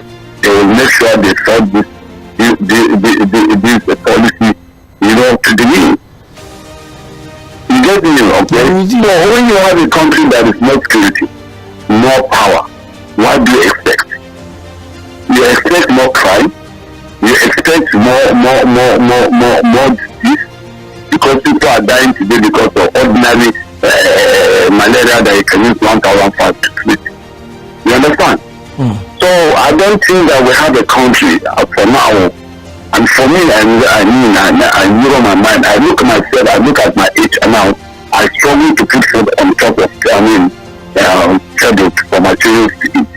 At this my age, when I look at my son of 10 years, I wonder how it will be during his time. To be honest with you. Thank you very much, Malam Salam. Thank you. I think, for this period, as we celebrate, is also a time to call for sober reflection, to look how far we've come as a nation, to look at our spirituality, to look at our political space, how we get really comfortable within a certain period. Even the president in his greetings today is calling for unity and support for nation building. There's never been a time that I've thought this country cannot be fixed. There's nothing damaged that can be fixed. That's the fact. It's just about being intentional about fixing it, and that's the truth. There's nothing that is damaged that can be fixed. I mean, we have almost about 230 million people in this country. We have hundreds of thousands of professors, hundreds of thousands of master's degree that we have inventors left and right. We have people that did not even go to the 4 walls of the university, but are employers of labor that are being innovative in their own little space. So why would someone think this country cannot be fixed? We're not just here to meet up the numbers. In fact, we have the numbers. It's the largest black nation in the world. You're not the most populated country in the entire world. I've always said it. Any country you don't find Nigerians, you get out of that place. Even places where you ask that, how did they get to this place? You see that they see there's no airports here. You can't even put the country on the radar. But Nigerians are there, and Nigerians are doing exceptionally well. Well, sometimes you look at the process of electing our leaders, you look at our political space, you look at even the people that work within the organized private sector.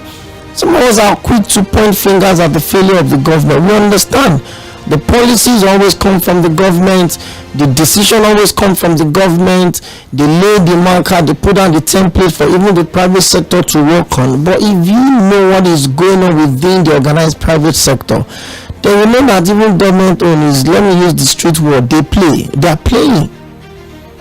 So sometimes when people see, you understand the pains that Nigerians are going through. I mean, you try to look at the fact that we are supposed to be the 6th largest producer of oil in the world on the OPEC index, but we don't even have a single functioning refinery.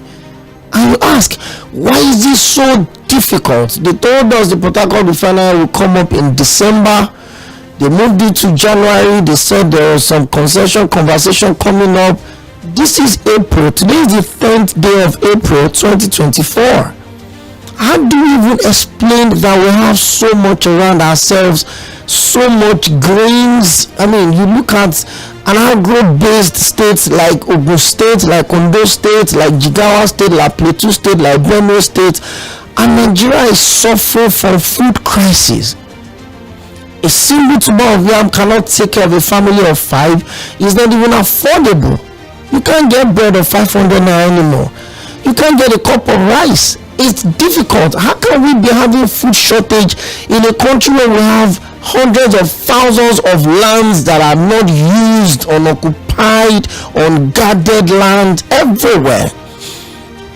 Is it that we don't have enough money? We do. Every single state in this country, all of the states and the states have enough resources to take care of their people. But you have governors that are living in massive affluence, that are struggling to pay minimum wage of 30,000, that cannot even buy you half bag of rice.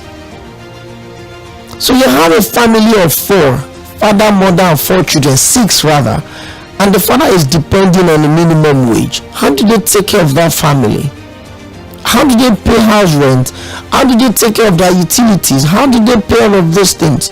A typical Nigerian is a local government chairman on his own, because you provide your security, you provide your water, you provide the alternative source of electricity supply, maybe solar or generator, and you have to power that by either diesel or petrol. So you ask, what do you benefit from the government as a law-abiding citizen, as a tax-paying citizen? There are no public utilities that are functional. We don't have public transport system. There are no low-cost housing estates. If you don't go to private hospitals, maybe except a very few government hospitals, you cannot afford quality health care. Just listen to what my last caller just talked about. How much does it cost you to treat malaria? But do you know what it would get you to get malaria medications in this country right now? Don't try to fall sick. It's a lot of problem. But it still does not mean that this country cannot work. It's about being intentional about fixing this country. I mean, sometimes when you look at President Bola Ahmed Tinubu, I've seen a couple of the president that we've had since I've been maybe old enough to understand what politics is about. And then you ask, how do they sleep at night, knowing that there are still lots of Nigerians in captivity, kidnapped, a lot of people get killed, get robbed on daily basis? And to you listening to me right now, that you've chosen to go into the world of crime and hiding under the fact that the government is not doing this, the government is not doing that, you are just a criminal.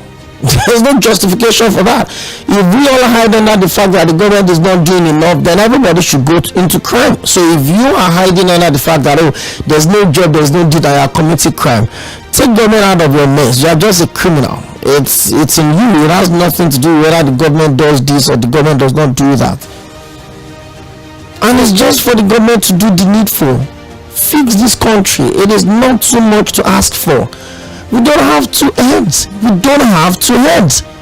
The countries that are working that don't even have 1/3 of the resources that we have in this country, and they're fixing their problems. I mean, sometimes you think our population is a curse on us, but it's supposed to be a blessing, because in the midst of multitude, they're supposed to have more wisdom. The more the merrier, that's what they said.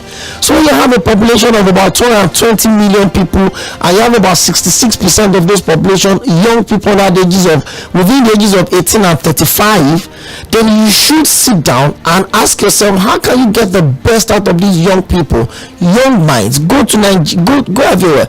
I was with a friend at Yaba, I think middle of last month. I went to the friend of mine to the Silicon community in Yaba, and you need to see what Nigerians are coming up with. Nigerians are developing apps on the steady, finding solutions to basic problems, payment platforms, goods purchasing platforms, transactional apps everywhere. Young Nigerians with little or no support from the government. What if they get the support from the government? Small-scale business owners in this country are living at the mercy of themselves because the government don't care, and they should care. If we say we have a fragile economy like this, then the government should be ready to support small business owners. The government should be ready to support small business owners. I was somewhere yesterday and I was watching the back of industry. There's this 30-minute program they always do on one of the national TV stations, and I was watching, and I just tried to imagine that for the 1 or 2 fashion designers that got the support, I imagine the hundreds of thousands of people that will have their applications rejected. It's a lot of problem. The government needs to be intentional. We cannot continue to borrow money to feed. It's crazy. Just like me waking up and going to the bank to collect loan, and I use the loan to feed myself and my family. We do interventions programs that are not making us better. How many social intervention schemes do we have in this country? NSIPs.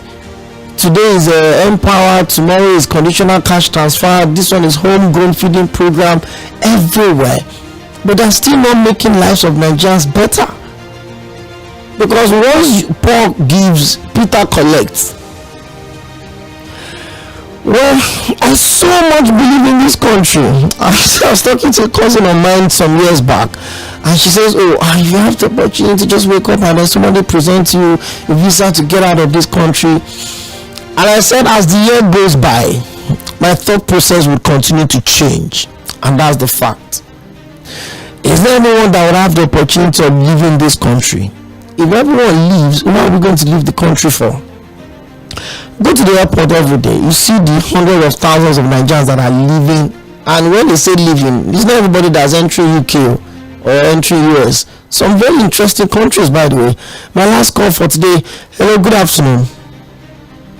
Okay, sorry, I called back. Okay, you're welcome. I didn't know I had the other time that a House of Representatives member spent almost 500 million to defend his mandate. Am I right? Yes. You see one thing, okay, I respect you so much. You see one thing, how do you respect, how do you fix the country that from the beginning, the intention that you have, you use governance to make money, not for service. You can imagine, okay, what is the work of a lawmaker that spent about 500 million not to defend his mandate? Not to win the election, to defend his election. You know, okay, when you get there, is it okay now? What is the function of a lawmaker? What is it? You just make laws for the country, right? Isn't it? Sure. To sit down and to make laws. Okay, fine. So if someone that you just sit down there and to make laws for the country, we use 500 million naira to defend that particular mandate. What do you expect him to be there?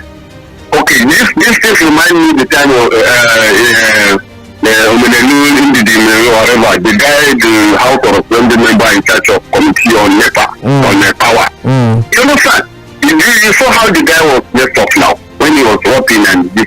Because the intention, look, you can't see the country that is still working. They are working because they have the people at hand. They are there to serve. You understand? When you have a country that let's say that somebody that speaks is control. Our system is monetized. You understand? The service we have no longer. We use governance to as a business to make money, to excel. Okay, let me before I drop that. Let me ask you. Like from 1999, just let's forget First Republic down to the day. All those who rule this country today, they are multi-billionaires, right? Look at their history. What is their children? What type of business are they running before they became there? You understand? Let me tell you something before I drop, okay?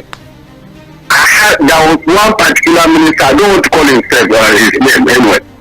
You understand? He's a retired military officer. He was one time Minister of Defense. He was one of the government before. You understand? When he had a problem with the president then, he decided to sell one of his oil wells. I think it's 206 or 205 that time. And he make a newspaper. I read the news, the interview, one of the news dailies. He said that he sold one of his own wells, just one. He made $500 then from one of his own wells. The oil well did he inherited from his parents? No. He used his power as a military officer then to acquire those people. You understand? So what? And these are the people that the government. These are the people that control the country. Okay. Thank you. Thank you very much. It's been a long 2 hours on the show today, and I must admit that sometimes you look at some of the issues that we have in this country, and you just get really emotional about it. And yes, respect the dictate of the provision of your profession. But as a journalist, I don't have a different filling station where I get fuel cheaper than everyone does. I don't have a market where I buy a bag of rice for 30,000 or cheaper than everyone else. I don't have a market where they sell a bulb of onions for me cheaper than everyone else. When the rain falls, hot or cold, it falls on everyone, irrespective of your political affiliation, your religious sentiment, or your tribal biases. Well, it's an appeal to everyone that listens to this program today to do the right things and make sure that this country works. Whether you're a politician, you're a father, you're a pastor, a religious leader, a business owner, organized private sector operator, do the right thing and make sure that this country works.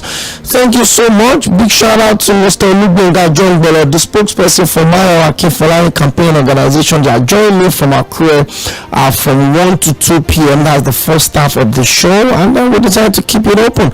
Stay out of trouble and celebrate peacefully, and be very careful and be very vigilant. My name is 𝒃𝒑. It's Midweek Politics on Mainland 98.3 FM. God's plan our lives. I will be back next week Wednesday for a fresh edition of the program. But before then, keep your dial locked on Mainland 98.3 FM. The boss comes up with Kulu Daniels and his radio girlfriend, Baby, the Big B. Before then, it's been a peaceful day, and we join everyone celebrating to say Happy 𝒂𝒑 celebration.